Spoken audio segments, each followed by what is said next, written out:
Good afternoon, everyone. Thanks for being here. It is my great pleasure to see you today and take your questions, which I will commence with right now. What is the president going to do now that the House has rejected the 2-month Senate deal? What the House did today was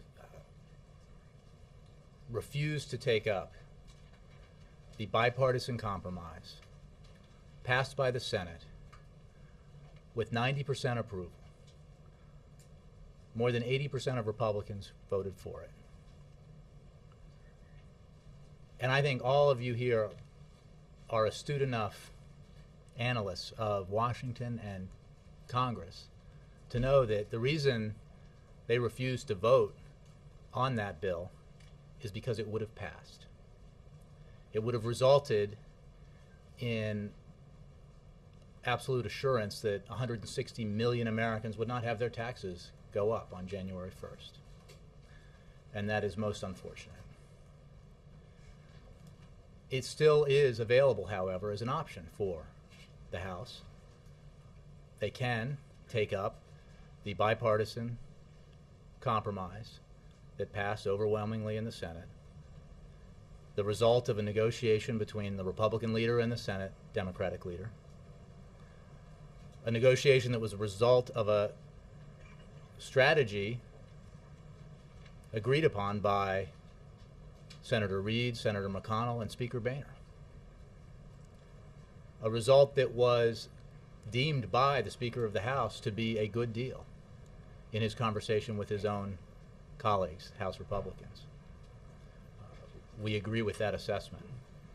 It is absolutely a bipartisan compromise. And it reflects the work that the Senate Democratic leader and Senate Republican leader achieved towards a year-long solution to extending the payroll tax cut. They worked very hard on that. Senator Reid worked very hard on that bipartisan compromise. They could not quite achieve it in the time allowed and passed a overwhelmingly bipartisan 2-month extension as insurance to make sure that Americans did not have their taxes go up in 11 days and 10 hours. 160 million Americans. That is absolutely what must get done. And the House still has that option, so we hope they take it. So what is the president going to do? Is he going to do anything? He will continue to urge the House to do the responsible thing. Not for him, not for Democrats or Republicans, not for party, but for the American people. Look, everyone is for now an extension of the payroll tax cut for a year. I would remind you that we are even in this position of trying to extend the payroll tax cut because the president has been pushing for it since September. Everyone is now for it. All leaders of both houses are committed to extending it for a year, and we expect absolutely that that will happen.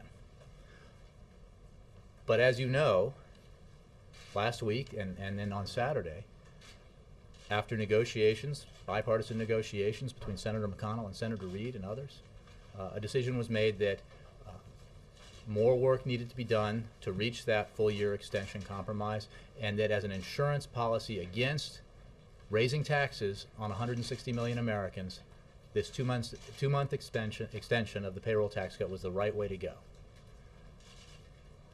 The kind of consensus that approach created was pretty unprecedented in Washington, and definitely unprecedented in 2011 in Washington.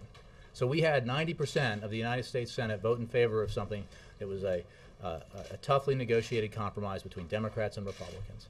And I think, as you've seen, when you ask what the president will ask Congress to do or what the president will do, I mean, he will say what a growing number of Republican senators are saying. They're saying, please, Speaker Boehner, please, to our colleagues in the House, support what is absolutely the right thing to do here. Do not let taxes go up on 160 million Americans in just 11 days. Pass the extension. Can he offer can the president offer any assurances to the American people that this will get done this year, or are his hands tied and it's up to the Speaker and the House Republicans? In order for it to get done, it has to pass the House. This is one area where his executive authority does not extend. He cannot order the extension of the payroll tax cut. Congress has to take action.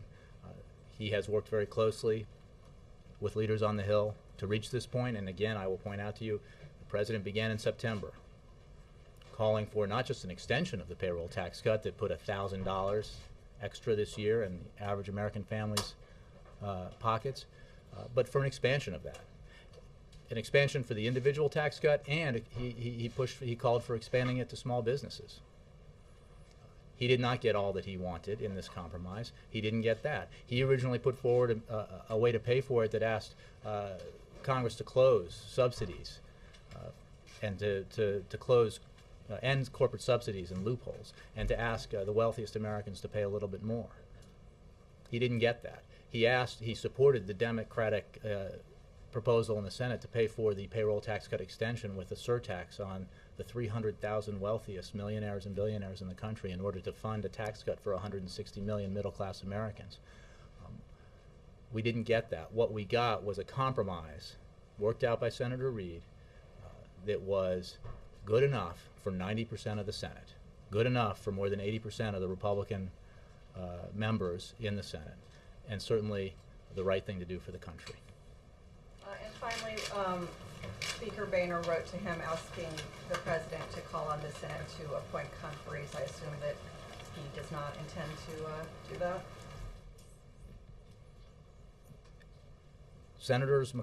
As Senator Reid has said, Senator Reid, Senator McConnell, and Speaker Boehner had a conversation about what was the best way to proceed.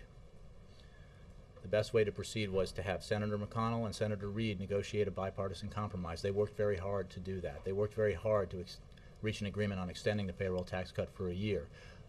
They were not able to get that done in time to ensure that taxes wouldn't go up on 160 million Americans, and so they worked out and passed with an overwhelming bipartisan majority of both Republicans and Democrats a 2-month extension, and committed to return next year and make sure that that extension was provided for the rest of the year. That was the right approach. What is not the right approach is to refuse to allow the House of Representatives to vote on that bipartisan compromise, but instead to pass a rule that calls for an approach to this that actually moves further away from compromise. The provision that is voted on in the House today, has been voted on in the House today, is actually less bipartisan, filled with more ideological, extraneous matter than the version that passed the House and that the Senate Republican leader wouldn't even allow to come to a vote in the Senate because he knew it wouldn't succeed.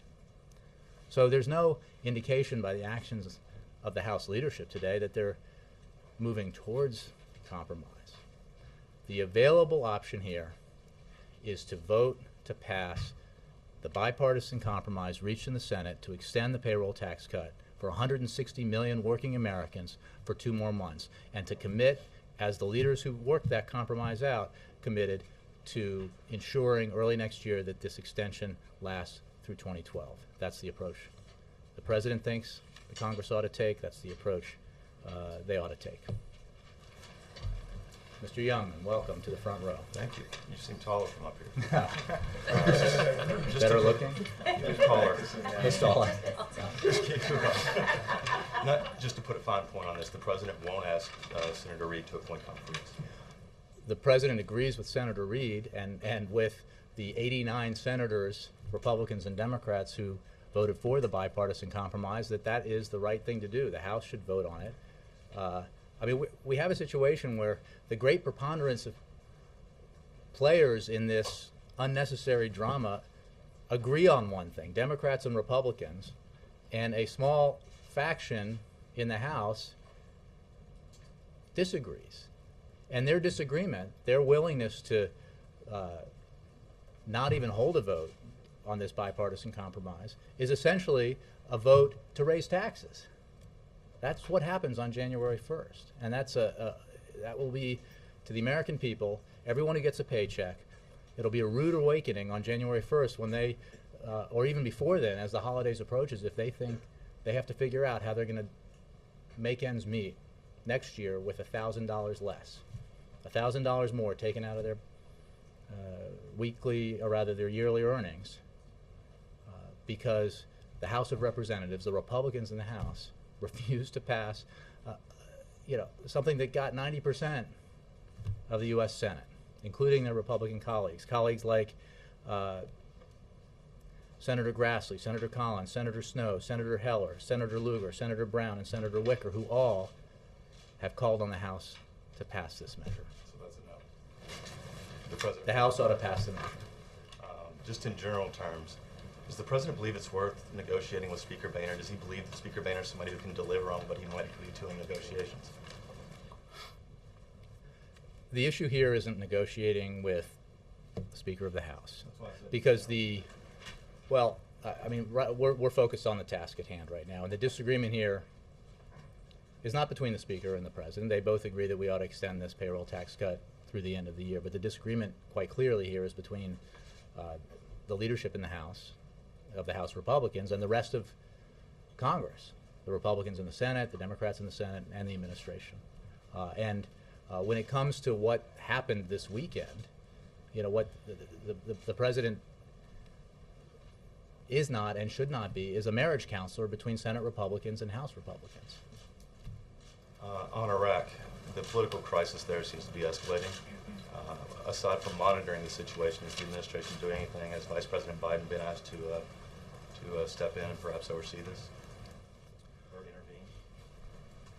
You're referring to The al-Hashimi, right. The arrest warrant, as I discussed yesterday, we're obviously concerned about this, and we have we are always in conversations with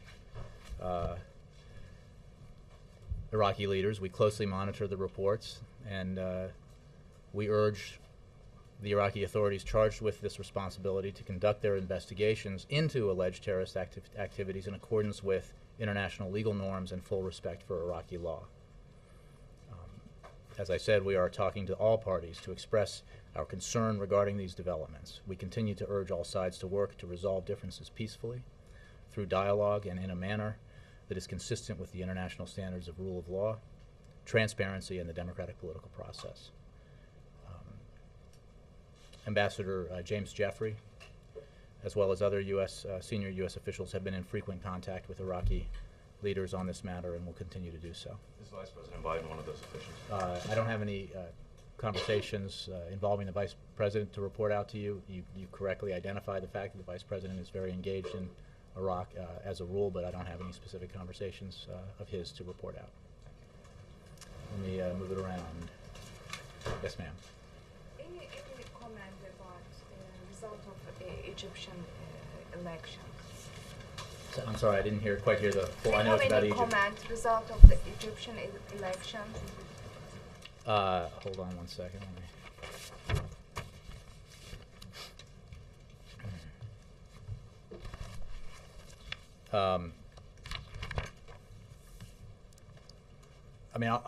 I can comment generally about what we've seen in Egypt of late in the last few days and say that we remain deeply concerned about the violence in Egypt. We again reiterate the need for Egyptian security forces to respect and protect the universal rights of all Egyptians, including the rights to peaceful free expression and assembly.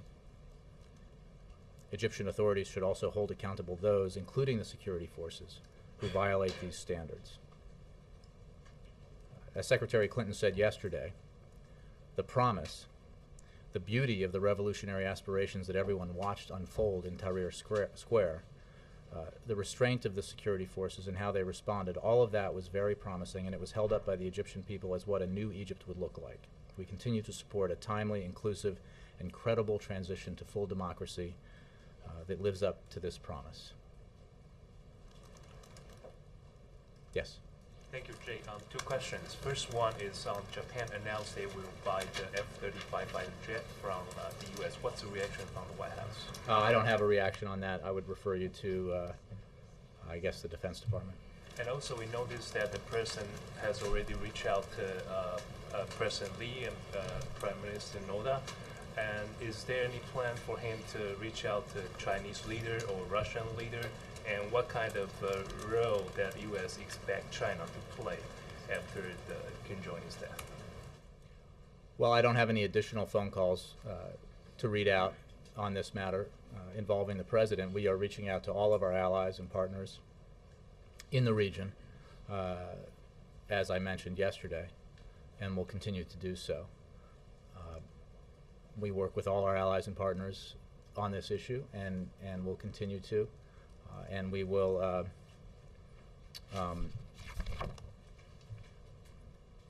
or I will simply add to what I said yesterday, that we hope that the new North Korean leadership will take the steps necessary to support peace, prosperity, and a better future for the North Korean people, including through acting on its commitments to denuclearization. Moving back. Nora. First on the payroll tax cut, Speaker Boehner has said that they will adjourn at the end of the day. There are no plans for the Senate to return. Will the president stay in Washington while Congress is away? The president is here and is very focused on the need for Congress to take the appropriate action to make sure that Americans don't have their taxes go up on January 1st. He believes that the absolutely right course of action here is for the House to take up the Senate bill that has already garnered overwhelming bipartisan support in the Senate, and to pass that bill so that Americans don't have their taxes go up. While you know what Speaker Boehner said, the fact is it remains an option for the House to do that. And I think it is the result of avoidance, if you will, that the House resulted to sort of parliamentary machinations to avoid actually voting on a measure that got such sweeping bipartisan support in the Senate, because I think it's safe to say they were worried, the Republican leadership, that it would actually pass and Americans' taxes wouldn't go up, which is just mighty unfortunate, because like this is not a game. For people who are struggling to make ends meet, $1,000 is a big deal, and it is absolutely essential that the House reconsider its approach to this, accept that leaders in both parties of both houses and that the President of the United States are all committed to a full year extension. The President has been hammering on this issue since September, as you know. And what the Senate leadership, both Republican and Democrat, decided is that they didn't have enough time to finish a one-year extension, so they decided that what was absolutely essential is that Americans don't have their taxes go up in just 11 days. So they passed, by a vote of 89 to 10, a bipartisan compromise to extend the payroll tax cut for 2 months. The House ought to follow suit. That is correct that the president's been hammering about this in September, but it looks like the president's going to be left standing at the altar on this one. But here's the problem with that, the approach to this, or the premise behind that question, is that somehow this has to do with the president winning or losing. This is not a game. It's not politics. It's Americans' livelihoods. It's their paychecks. It's $1,000 on average.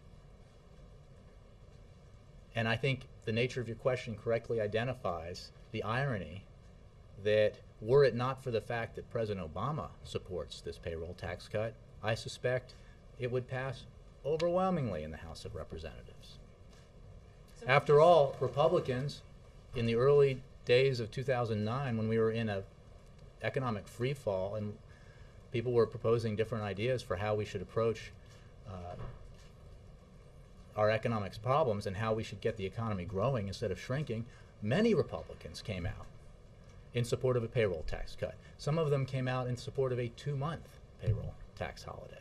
Will you reiterate that the president plans to stay in Washington until the payroll tax cut is passed? The president intends to stay and work with Congress to ensure that Americans don't have their taxes go up.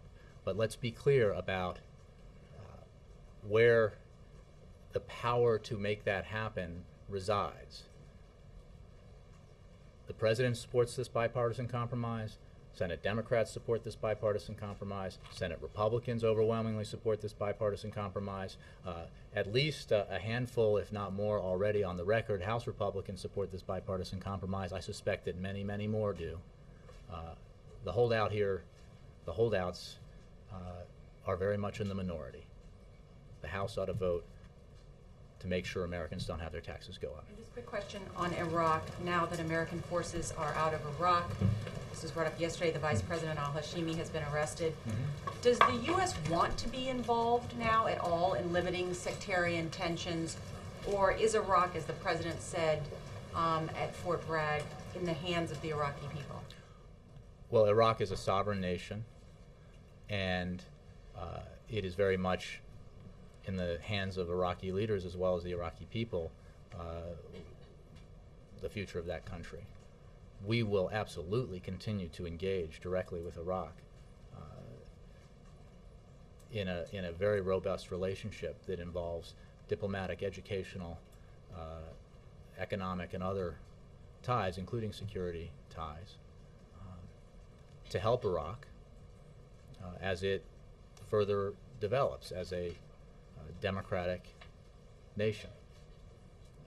So, as I mentioned earlier in response to a question about this, we are speaking with Iraqi leaders from all sides about this specific matter, and would be anyway on the variety of other challenges that they face, because we have very strong relationships and are very committed to helping Iraq build on the remarkable progress that, thanks to our efforts, the efforts of our troops as well as our civilians, and of course the remarkable efforts of the Iraqi people and their leaders towards creating a stable and prosperous and democratic country. So we have tried throughout this period that marks the end of the Iraq War to make clear that the end of the war does not mean an end to our relationship with Iraq. We want a strong and vibrant relationship with Iraq, and we will continue to work with Iraqi leaders and Iraqi institutions to develop that relationship. Dan. Thank you. In response to one of Sam's questions, you said that the president shouldn't have to play the role of marriage counselor. Why shouldn't the president play that role, or any other kind of counselor, in order to get this deal done and to protect middle-class Americans, as you've been saying, and others as well? Well, it's a good question, Dan. The president's approach has been focused on, and his strategy has been focused on, getting this very important piece of business done for the American people. He put it on the table in September as part of the American Jobs Act. He called for not just an extension of the payroll tax cut, but an expansion, so that if his proposal had passed, if he got his way in entirety, Americans wouldn't just have $1,000 extra next year. They would have had, on average, $1,550 extra. If he had gotten his way in his proposal entirely, small businesses would have had a payroll tax cut. Then he worked with Senate leadership on an alternative way to pay for that measure. And he has worked with Senate leadership on the efforts to reach a bipartisan compromise on a year-long extension, as well as on the 2-month insurance policy that Senators Reid and McConnell worked out. And worked out, I mean, let's just be clear, with the full knowledge of the House leadership. And it is, again, you'd have to be a rube about how Washington works to believe that Senate leaders of both parties would have worked out a compromise on this issue that resulted in a vote of 89-10 without careful communication with House leadership. So we are at this point where a bipartisan compromise and solution exists precisely because of the president's leadership. And my point in my admittedly glib comment was that the issue here isn't about what the president can work out with the Speaker of the House, because the issue is that an overwhelming majority in Congress of Republicans and Democrats want one thing, which is to make sure that Americans don't have their taxes go up on January 1st. And for political reasons or ideological reasons, or reasons that we've yet to fathom, the House Republican leadership wants something else. And I think that is, as we've increasingly seen, as we've heard from Republican senators and others, puts the House Republican leadership at odds with the interests of Republicans generally. And that's a conflict that they need to resolve on behalf of the American people. I mean, again, going back to, I think, somebody else's question, this is not about President Obama.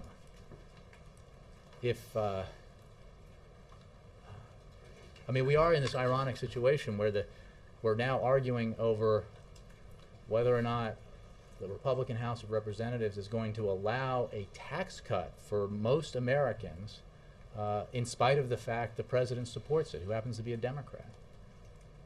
It kind of turns conventional wisdom on its head about the priorities of the different parties, and that's because, in part, this president's priority is the American economy and the need to create jobs.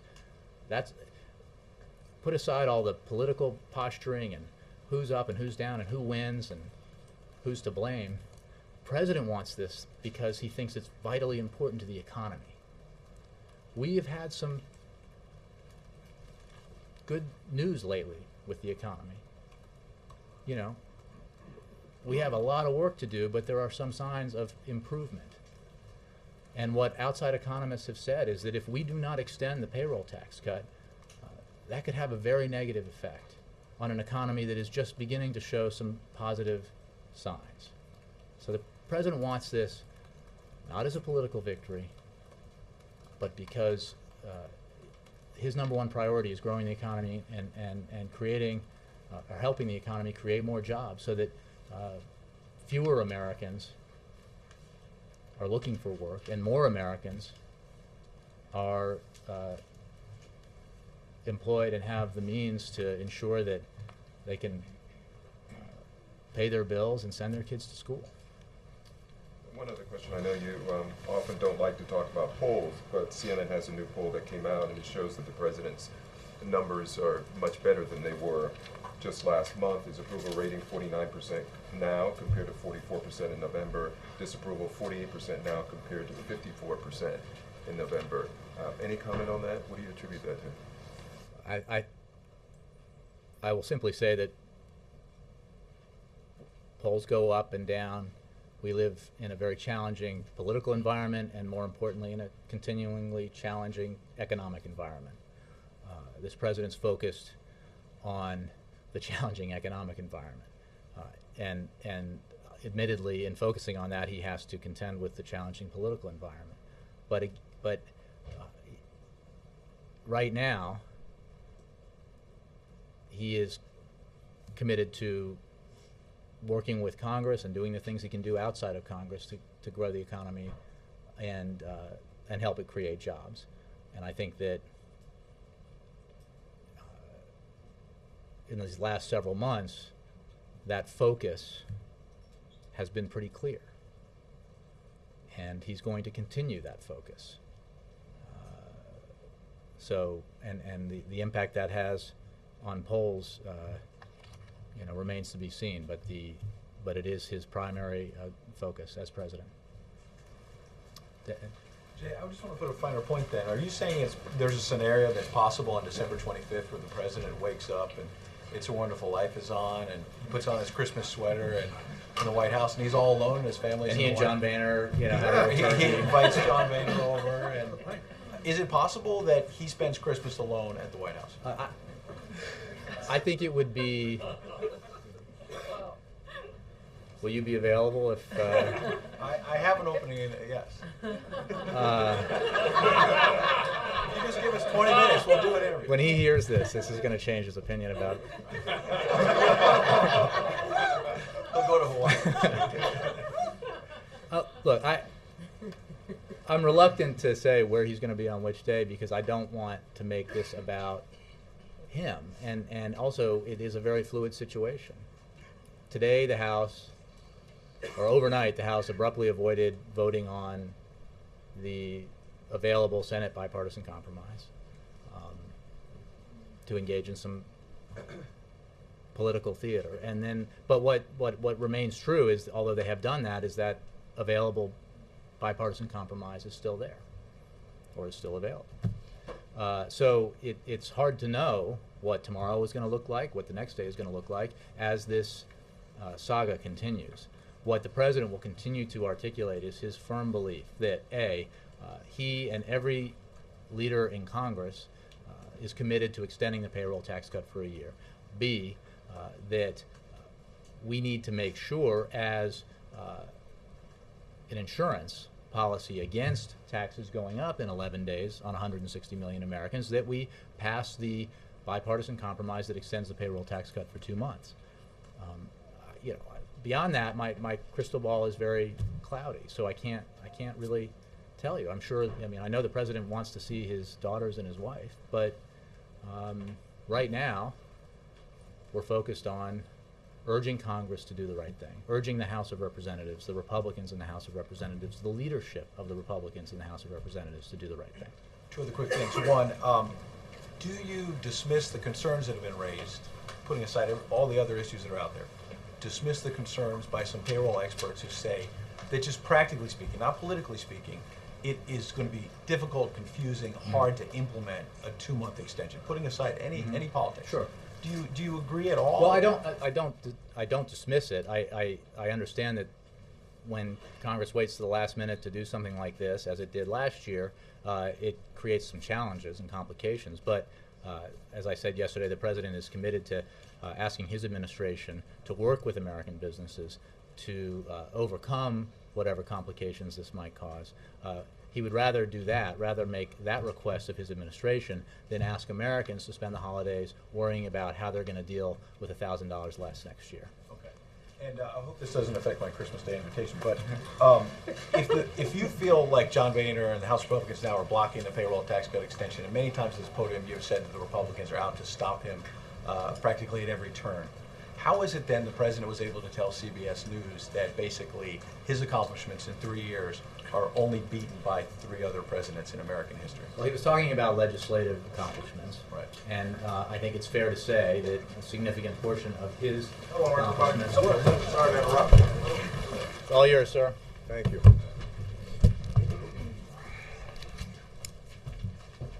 Well, good afternoon, everybody. It is no secret that there hasn't been an abundance of partisanship in Washington this year. And that's why what happened on Saturday was such a big deal.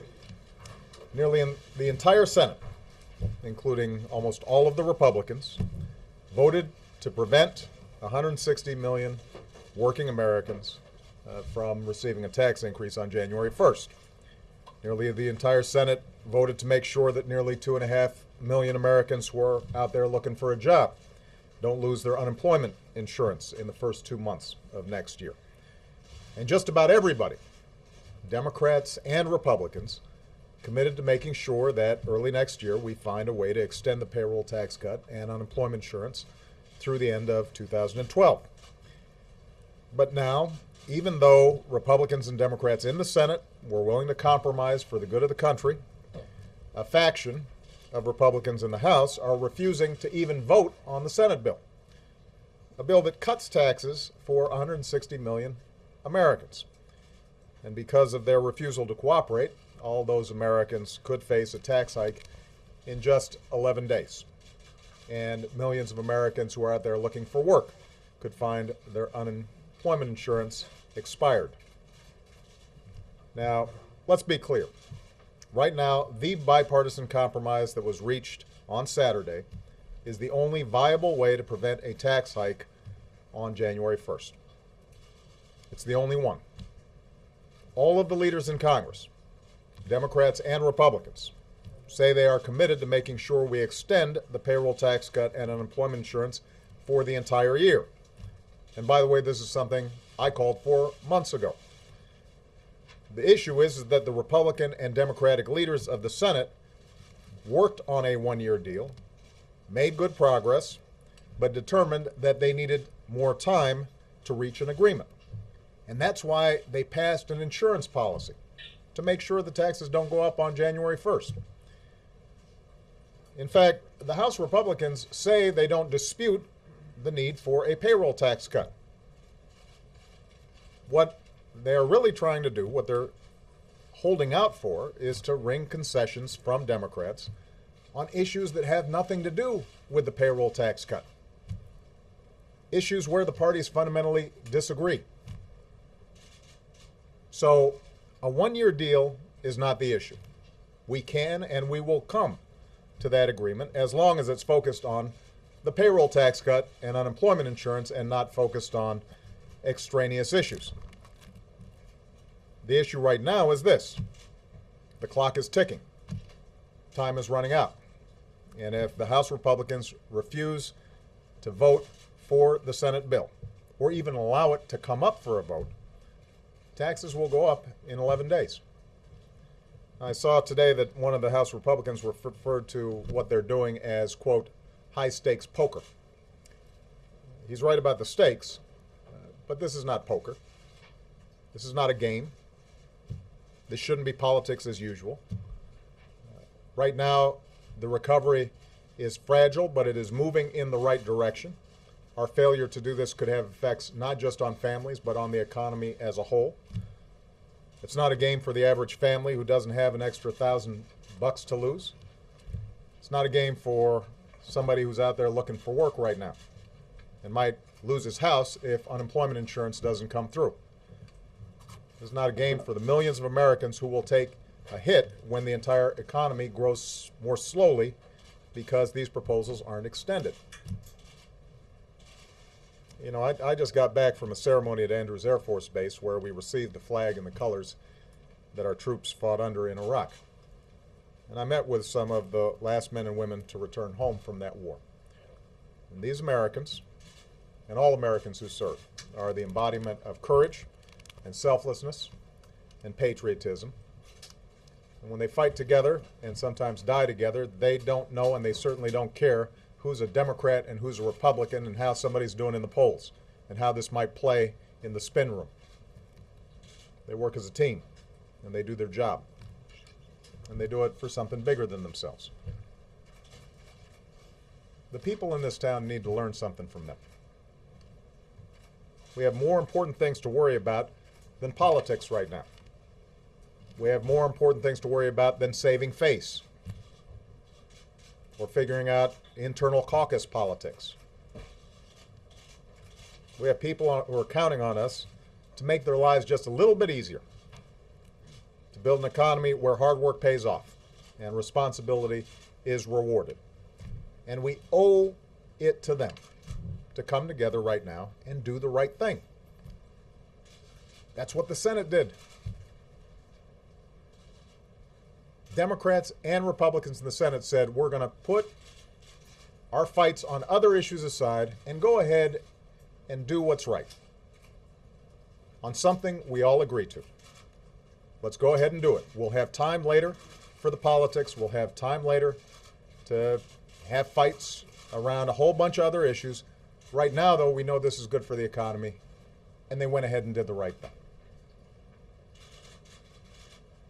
I need the Speaker and House Republicans to do the same. Put politics aside. Put aside issues where there are fundamental disagreements and come together on something we agree on. And let's not play brinksmanship. The American people are weary of it. They're tired of it. They expect better. I'm calling on the Speaker and the House Republican leadership to bring up the Senate bill for a vote and give the American people the assurance they need in this holiday season. Thank you. Question, please, Mr. President.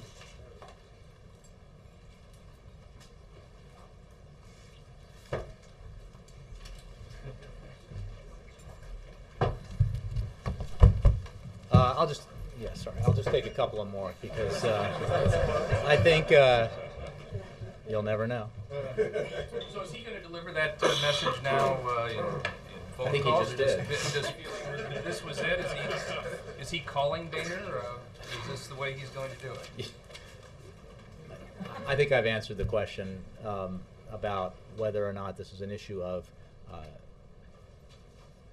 that kind of negotiation. It is simply a call by the President for the House of Representatives, the leadership of the Republican Party in the House of Representatives, to follow the example of the Senate and to act in an overwhelmingly bipartisan fashion to ensure that Americans' taxes don't go up on January 1st. Jay, is this a I'm stalemate? not going to, you guys get to write the flowery prose. I don't get to do that anymore.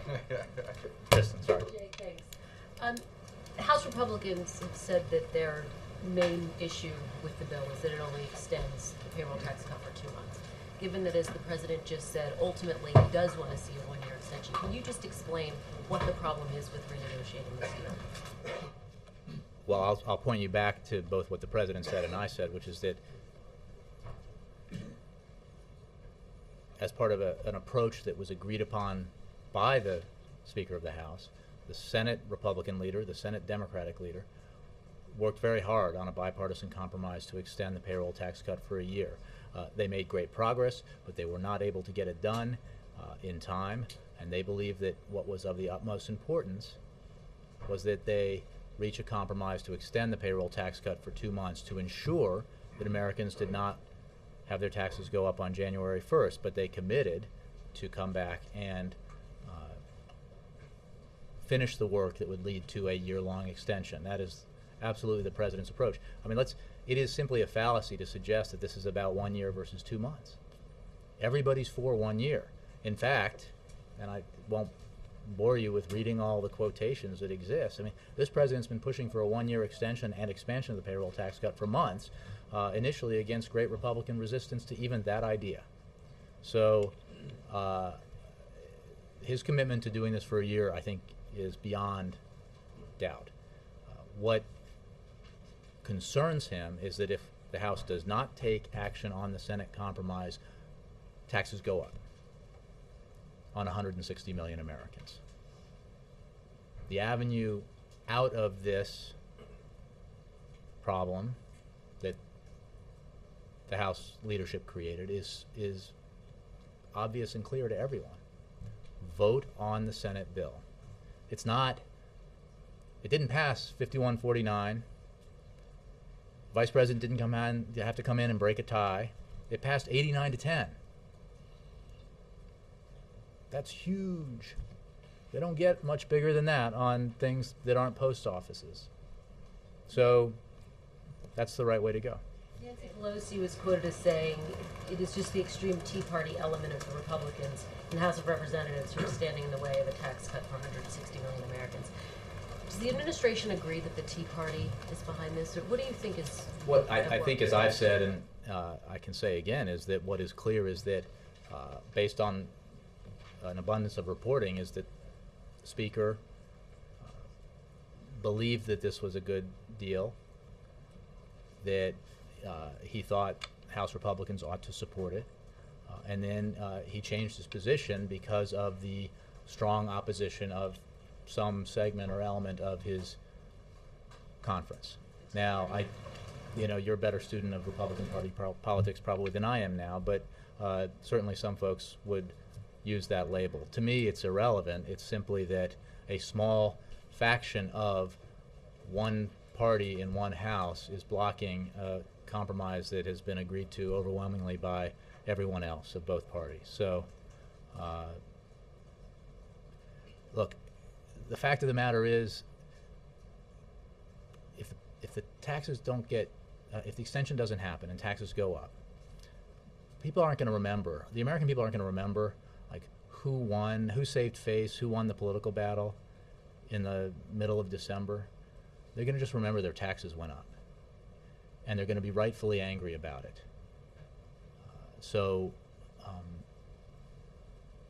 it is for that reason that the House should act and not worry about whether or not they've extracted the political concessions that would somehow make giving a tax cut to 160 million Americans palatable. That used to be what it meant to be a Republican. Bill, and then Jackie. Jay, isn't there just one flaw to this equation, which is if you went to Dulles right now, you'd probably meet half the Republican members of Congress already running out of town. So in effect, the Senate is gone, and the House is gone, except for the conferees. So we call on the Speaker to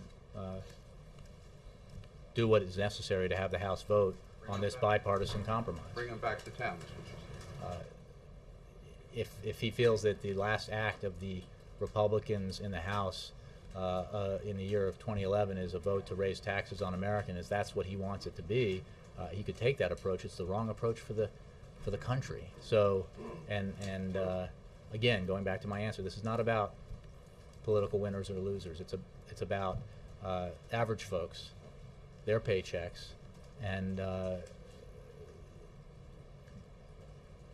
fact that it's so unnecessary to make Americans worry about whether or not their taxes are going up as they're spending the holidays with their families. Because there's an overwhelming bipartisan consensus that that should not happen. And there has been a bill passed out of the Senate, 89-10, that would prevent it from happening. But for the objection of a small fraction of one House and its leadership, it would have happened and the President would have signed it into law.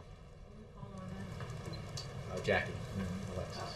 Speaker Boehner's just named 8 Republicans for a conference committee. Harry Reid has said he won't do anything until the House votes for the short-term bill. Is Harry Reid calling the shots here now as we go forward? Harry Reid, the Senate Majority Leader, worked very hard with the Senate Republican leader to fashion a bipartisan compromise in the Senate that is exactly what I just described it as, a bipartisan compromise. It does not contain, it is not the bill that the President put forward, it is not the bill that Senate Democrats put forward. It is the product of a compromise between Democrats and Republicans in the Senate, both in terms of the extent of the tax reduction, the President wanted more, and in the way that it's paid for. So, and it even as providing the political scalp that some thought was necessary in the Republican Party, it has within it some extraneous ideological measures. That is available to the House. The House has not even voted on it. They have not disposed of it. It remains as an option for the House to take action.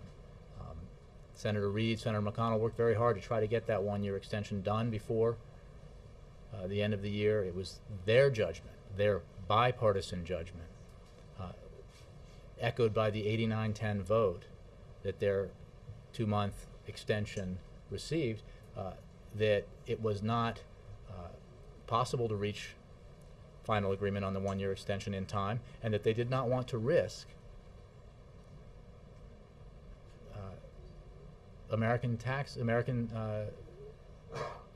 middle-class Americans and workers having their taxes go up on January 1st as a result of the need to spend a little more time reaching the full-year agreement.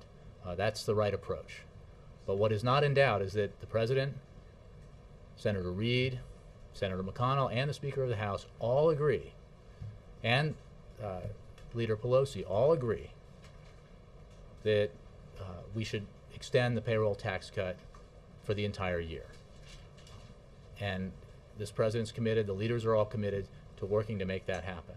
But what this political brinksmanship has created is the possibility that taxes will go up on January 1st because House Republicans refuse to even vote on a bill that received overwhelming bipartisan support in the Senate.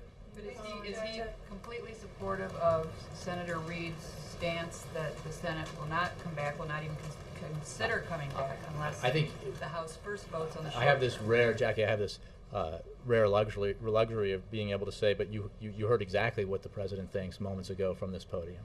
And he could not have been clearer about what he thinks Congress needs to do, what the House Republicans need to do. He spelled it out very clearly. Thank you. Okay, Alexis, and I'll go. Jay, two quick questions. Can you catch us up on what's going on with the omnibus spending bill, the president's disposition to finish that up? And then the second question is, the president had some traction this fall with going to the American people and saying, pass this bill, and sending them a message he wanted them to pressure Congress. The president just gave a message to Congress, but is there a role to play for the electorate right now in these 11 days? Well, look, starting with your second question, I think that the more that Americans become aware of the fact that this particular impasse in Washington will directly result, if not resolved, in their taxes going up substantially, they will probably let their members of Congress know how unhappy they are about that. The Senate, in the spirit of working on the nation's problems and putting aside politics, reached a bipartisan agreement that would prevent that from happening, that would relieve members of the House, including House Republicans, of having to explain to their constituents on January 1st or 2nd or 3rd why it is that their failure to act has resulted in a tax hike for 160 million Americans. On the first part, there's a whole process that involves producing a bill like this, the size of the omnibus. I think it hasn't arrived here yet. When it does, the president will sign it. We have one follow-up. Okay, Connie, then I gotta go. I just wonder why you don't just take a few days off, have a cooling off period. You've got 11 days, and just declare a recess so people can make their plans. Well, again, this is there is a very easy solution here. Pass the Senate bill that received 90% support, Republicans and Democrats. Thanks. Thank you.